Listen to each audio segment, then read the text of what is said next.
Presidente do Parlamento Nacional Hateten, halakon lei pensão vitalícia, se lei hema ida hakara que sai deputado e futuro. Ex-deputado Cira Nebema cumpre um mandato Tina Lima e a Parlamento Nacional, ex-membro do governo, ex-titular Cira e a direito a torretar pensão vitalícia mensal. Mas durante o público lá contente a pensão vitalícia no russo Parlamento Nacional atu altera que lá com lei pensão vitalícia tama considera raboco de grupo balo no membro do governo, membro do Parlamento Cira cada fulan governo selo Cira o salário bot. Mas bem, foi no encontro o Presidente da República, Zera Mazorta, e a sexta, Presidente do Parlamento Nacional, Maria Fernanda Laia Teten, o enhira lá com lei pensão vitalícia, Laia é maída macacarac sai deputado e a futuro. Bem, pensão vitalícia, a mim nebe agora ser serviço que se dá máximo. Nebe ituang máximo.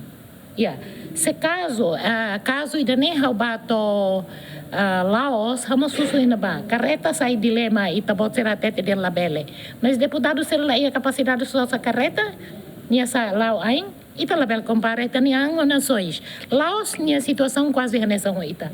Ha confirma na ba estado for carreta ba deputado ser sai. Agora, o insa ato halo manutenção, o insa ato abambairu leilão kane, ami how say ignora itacar ba lei nebe tem que for transporte o motorista para facilitar deputados serem serviço.